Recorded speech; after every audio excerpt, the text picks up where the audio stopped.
네. 오늘 주님의 은혜가 가득하게 소망합니다. 자, 여러분 우리말에 천리길도 한 걸음부터라는 말이 있습니다. 그죠?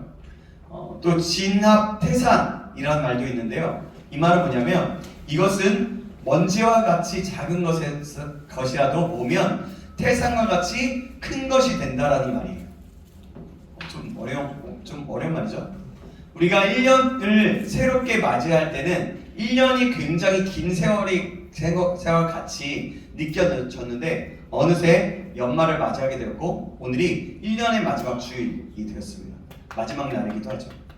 지난간 1년을 돌아보는 시간이 되길 소망합니다. 근데 여러분 우리의 삶 가운데 하루를 생각해 보십시오. 지금껏 내가 있는 것도 나의 생각과 사고가 바뀐 것도 얼마나 많습니까? 그죠? 많이 있죠. 올해는 우리가 제자훈련도 했어요. 그죠? 그러면서 울기도 하고 웃기도 하고 은혜가 참 많았던 것 같은데 그 은혜가 지금도 있는지 한번 돌아봤으면 좋겠어요. 혹시라도 없어졌어. 완전 너무 오래됐어. 네, 잘하는 아닌데. 네, 그래요. 네, 그래요. 그럼 더 은혜를 구해야 되겠죠, 그죠? 그래요. 다시 한번 그 은혜를 잊어버렸다면 다시 한번 그 은혜로 나아가게 되기를 간절히 소망합니다. 아멘. 네, 제자훈련 첫도 한번 뒤척이면서 돌아보시면 잃고 있었던 것이 많았다는 것을 알 수 있을 겁니다. 만약에 기회가 되고 여러분들이 원한다면 제자훈련을 다시 할 계획이 있습니다. 똑같은 교재로. 여러분 어떠세요? 좋아요. 괜찮을까요? 좋아요. 만약에 그것을 원하지 않는다면 다른 성경 공부나 다른 제자훈련 교재라도 정해서 같이 해보면 좋을 것 같습니다. 그건 나중에 함께 기도하면서 같이 이야기해보도록 준비해보면서 이야기해보도록 하고요. 자, 사랑하는 여러분, 지난 1년 동안에 어떻게 살았습니까, 여러분? 어떻게 살았어요?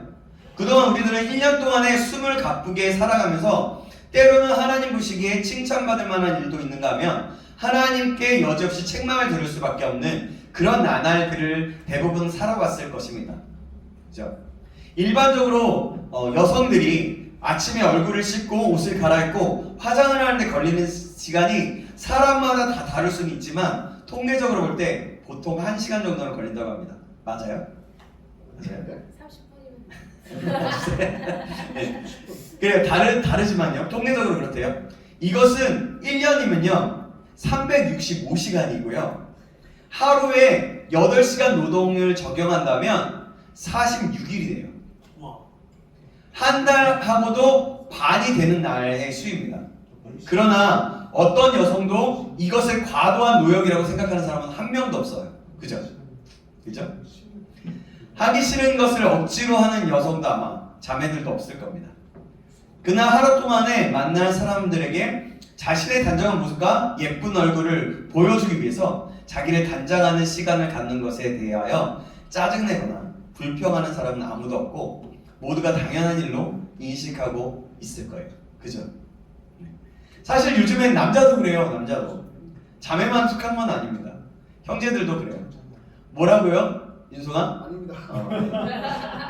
여기 와서 얘기 좀 할래? 자, 그러면 한 사람의 그리스도인이 하나님 앞에서 하루를 단정하게 맞이하고 또 하루를 승리하며 살기 위해서 여러분 우리는 이렇게 볼 필요가 있는 거예요. 자신의 영혼을 단장하는 데에는 어느 정도 시간이 필요할까요? 이 문제는요 사람마다 대답이 다를 것입니다. 그죠? 이 문제도. 그러나 기본적으로 우리가 신앙생활을 하는데 하루 한순간만이라도 하나님께 드려야 하지 않겠습니까? 그죠? 드려야 할 것입니다.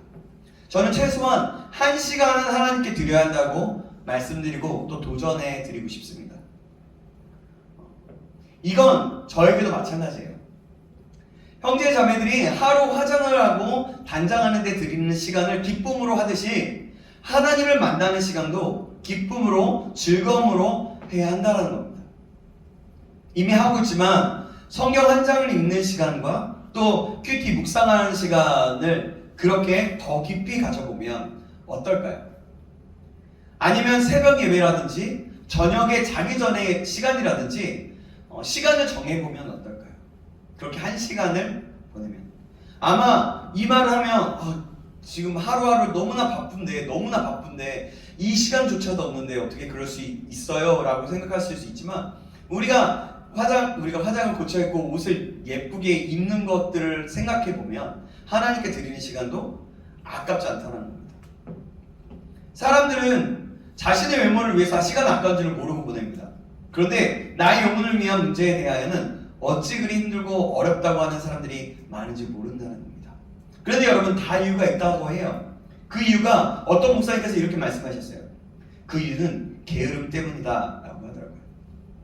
게으름과 타협하는 것은 새가 자기 둥지에서 독사의 알을 품는 것과 같다 하면서 그렇게 말하더라고요.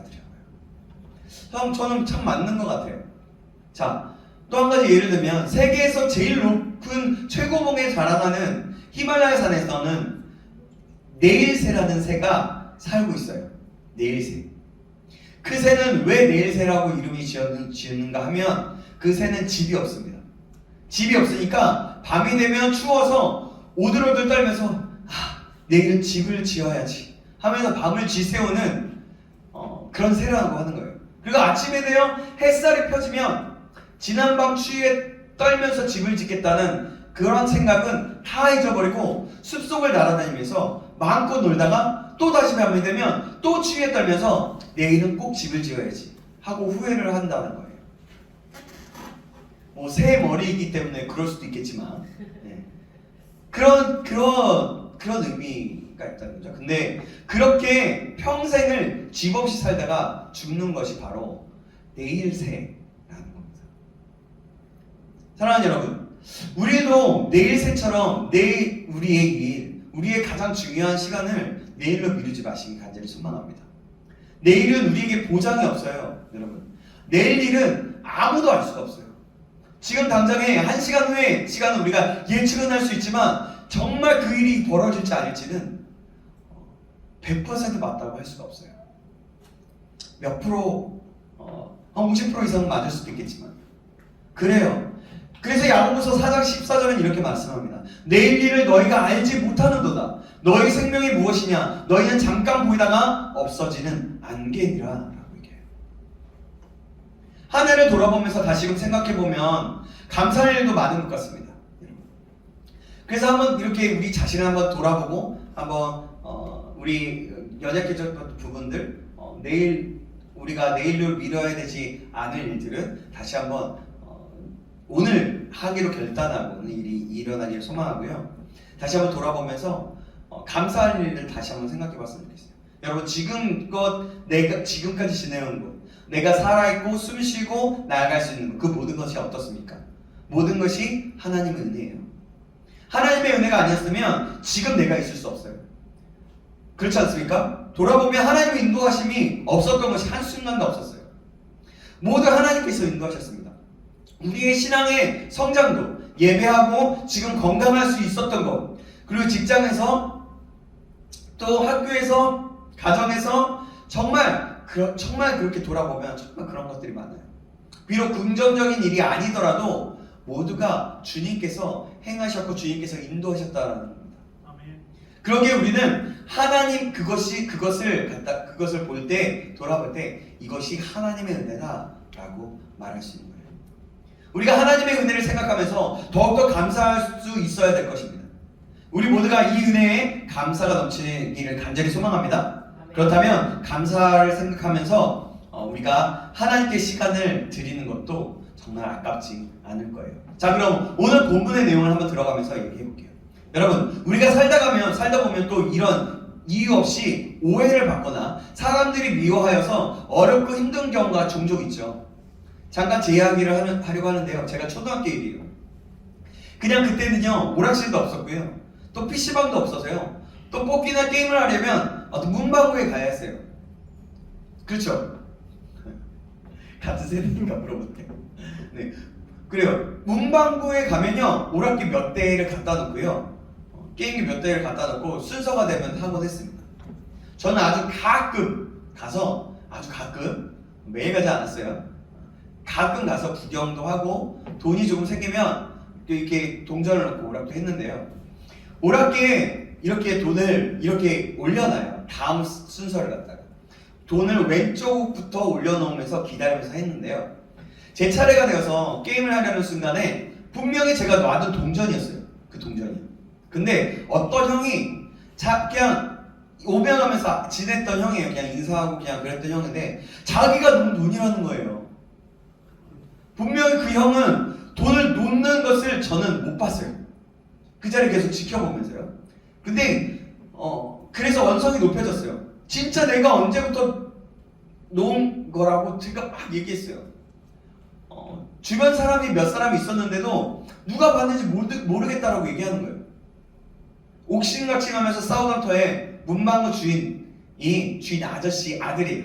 아들이 그 가게를 보는데 이것저것을 따지더니 그 형의 것이라고 결정하고 넌 가라고, 만약 앞으로 이렇게 하려면 여기 오지 말라고 하는 거예요. 정말 여러분, 제가 놓은 거였거든요. 제가 그거 하기 위해서 그 형이 놓았다고 하니까 전 정말 억울했던 거예요. 그래서 막 울었던 기억이 납니다. 제 말은 아무도 믿어주지 않았어요. 나중에 생각해보니 그 형도 놔놓고 저도 놓아놨는데 누군가가 그냥 몰래 그냥 가지고 갔던 건 아니었나 그런 생각을 하게 되었어요. 왜냐하면 그 형도 굉장히 단호했거든요. 이러면서 내가 놨거든 막 이러면서 이러는 거예요. 진짜. 그런데 정말 속상했어요. 이러지도 저러지도 못하는 결국 자신의 것이 아닌데 자기 것이라고 믿는 사람이 되고 말았고, 또 도둑처럼 몰리게 되었어요. 제가. 그래서 너무 속상했어요. 여러분 생각해보세요. 제가 정말 그러지 않았는데 그랬다면 여러분 어떻겠어요? 참 그 외에도 참 여러 오해를 받으면서 있었던 적도 많이 있었던 것 같습니다. 학교에서 급식비를 가져와서 냈는데 내지 않았다는 등 이런 이야기도 있었고요. 저는 막 그랬어요.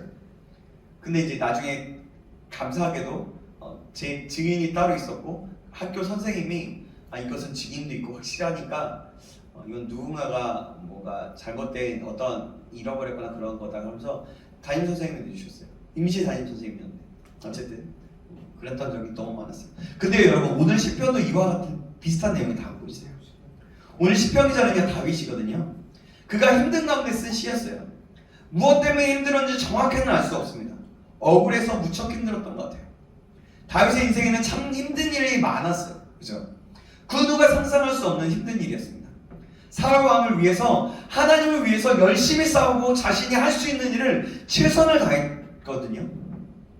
다윗이. 근데 사울은요, 다윗이 인기가 많아지자 질투했어요.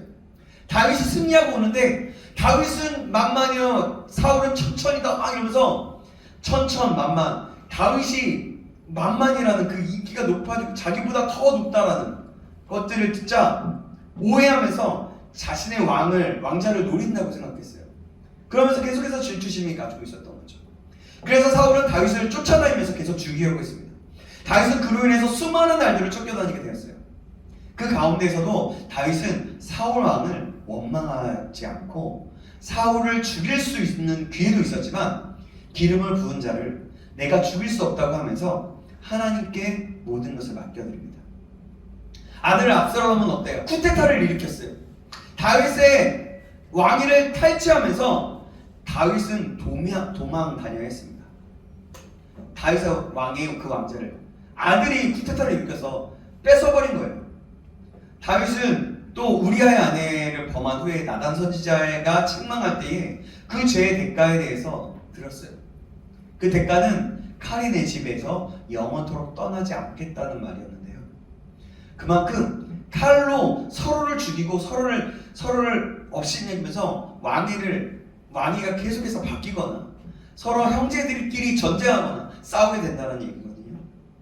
그 말씀이 사무엘하 12장 10절에서 21절에 나옵니다. 제가 읽겠습니다. 이제 내가 나를 업신여기고 햇사람 우리아의 아내를 빼앗아 내 아내로 삼았은즉 칼이 내 집에서 영원토록 떠나지 아니하리라 하셨고, 여호와께서 또 이와 같이 이르시기를 보라, 내가 너와 내 집에 재앙을 일으키고 내가 내 눈앞에서 내 아내를 빼앗아 내 이웃들에게 주리니 그 사람들이 내 아내들과 더불어 백주에 동침하리라.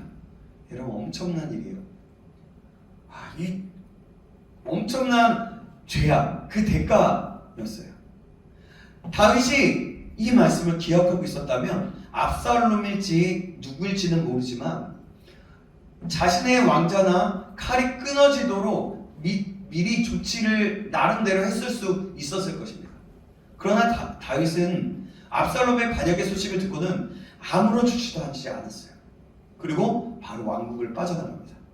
도망쳐요. 그리고 아마도 그것은 자신의 죗값으로 받은 대가인 것으로 생각했던 것 같아요. 제 생각엔 그렇습니다. 아무튼 쿠데타를 일으켜서 여러분 자신의 다윗의 후궁인 그 후궁인 아내를 범했어요.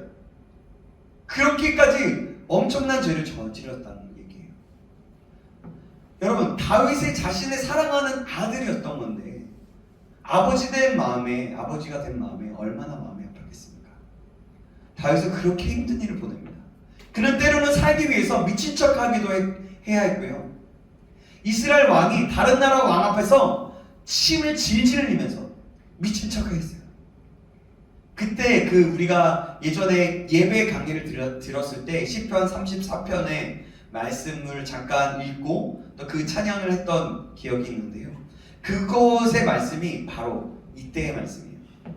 그는 또 하나님의 성전을 지으려고 했지만 너무 전쟁에 피를 많이 흘렸기에 하나님께서는 성전을 아들 솔로몬에게 짓도록 했어요. 이 밖에도 수많은 힘든 일들을 당하면서 살았던 다윗이었습니다. 오늘 본문이 학자들은 다윗이 부당하게 비방하는 자들로 인해서 하나님 앞에 나아가서 자신의 결과를 주장할 때 쓴 시라고 말하기도 합니다. 모르긴 해도 다윗이 그런 상황 속에서 지어졌던 시였던 것 같아요. 그 고난을 겪고 있는 그런 억울함을 토로하며 하나님의 정의를 구합니다. 자신이 어떻게 살아왔는지를 말하면서 하나님께서 자신을 판단해달라고 변호해달라고 요청하면서 찬양하고 있어요. 1절 말씀입니다. 우리 1절 말씀 볼까요? 함께 같이 읽어보겠습니다. 1절 말씀 시작. 내가 나의 완전함에 행하였사오며 흔들리지 아니하고 여호와를 의지하였사오니 여호와여 나를 판단하소서. 아멘.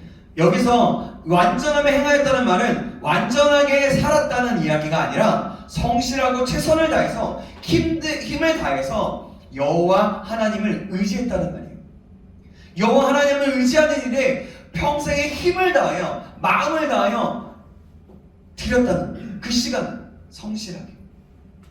그러면서 이렇게 얘기하는 거예요. 하나님을 의지했으니 나를 좀 판단해 주세요. 주님 아시잖아요. 주님 나 지금 알잖아요. 내가 어떤 상황인지. 그러면서 호소하고 있는 거예요.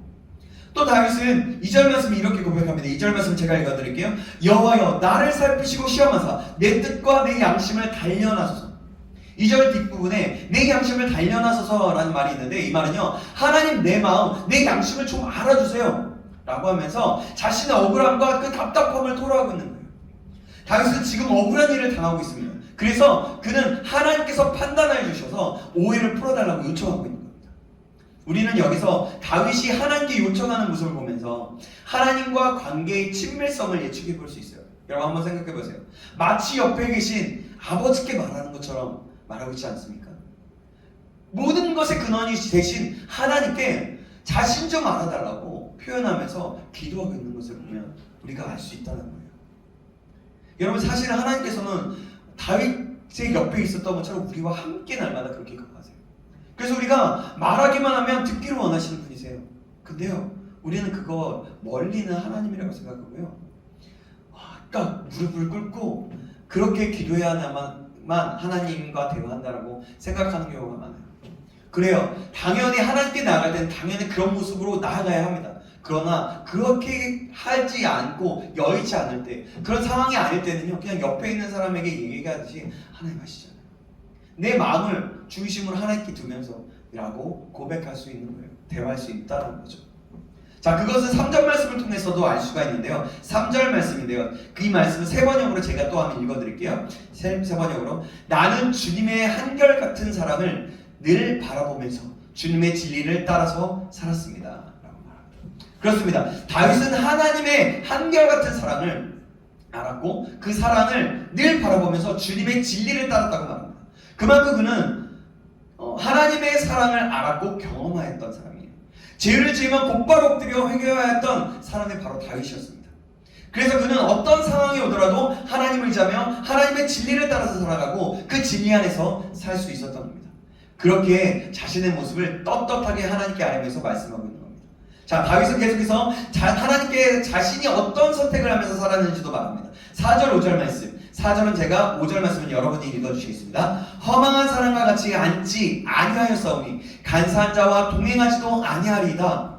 내가 해갑자의 집배를 미워하오니 악한 자와 같이 앉지 아니하리이다. 예, 그래요.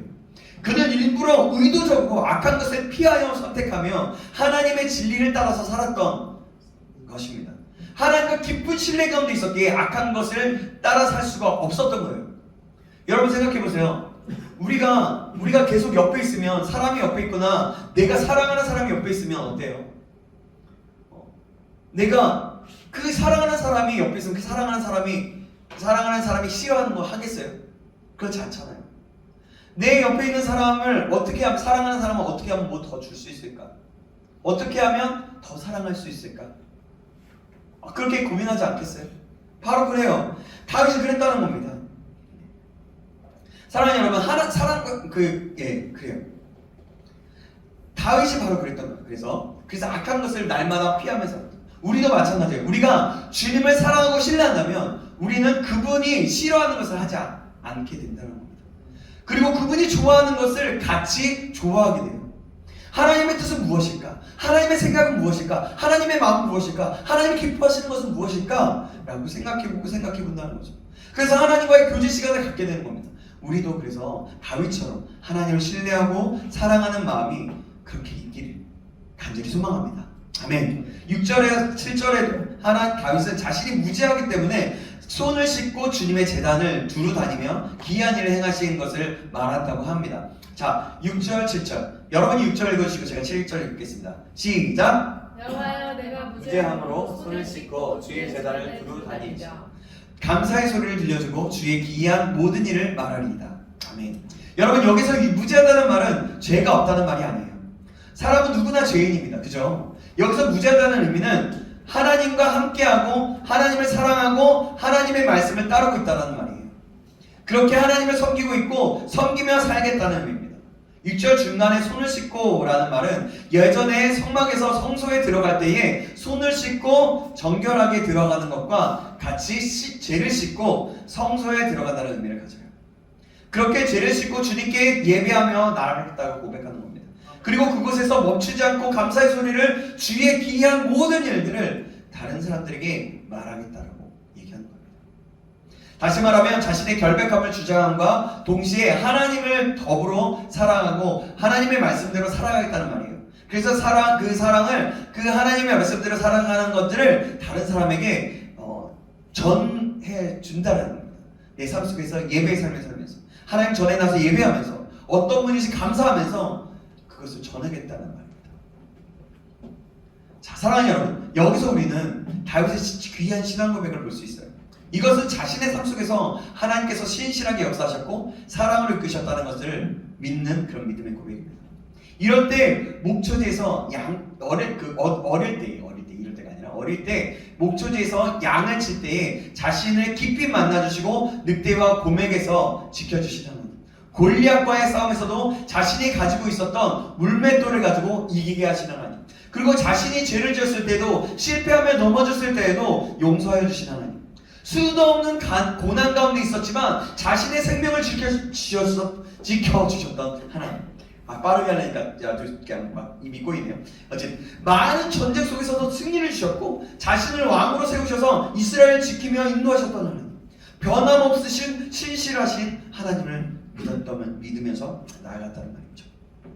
다윗은 그 하나님을 끝까지 신뢰함으로 사랑함으로 하나님의 말씀대로 진리대로 살아가겠다라는 그런 고백의 말씀을 드리는 겁니다. 여러분, 얼마나 귀한 신앙의 고백입니까? 여러분, 우리의 삶도 마찬가지입니다. 하나님은 우리를 한량없는 사랑으로 이끄시고 지키시며 인도하시는 하나님이십니다. 우리는 그래서 다윗과 같이 하나님의 그 놀라우신 사랑을 생각하며 묵상하면서 살아야 됩니다. 그 사랑에 감사하면서 하나님의 뜻을 따라서 살고 또 그 사랑과 그 은혜를 전하면서 살아야 하는 것입니다.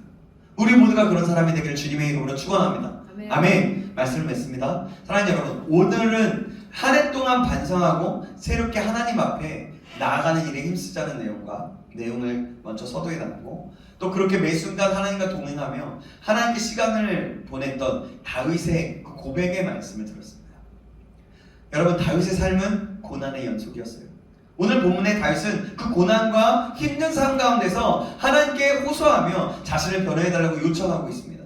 그가 하나님을 어떻게 신뢰했는지, 어떤 삶을 살았는지 말하면서 말이죠. 지금 우리도 다윗처럼 참으로 힘들고 어려운 가운데 살아갈 때가 너무나 많이 있어요. 이것저것 고민이 되고 내 육체가 연약해서 또 힘들어서 또 아프고 또 내 잘못된 습관이나 아픈 그런 습관들로 인해서 또 넘어지고 그럴 때도 너무나 많아요. 그래서 어찌해야 될 바를 모를 때도 너무나 많습니다. 내가 어떤 큰 일을 나가거나 어떤 일이 있을 때도 말이죠. 그러나 우리는 다윗의 삶을 보면서 하나님 앞에서 내가 어떤 삶을 살고 어떻게 반응해야 하면서 살아야 할지를 우리는 알 수가 있는 거예요.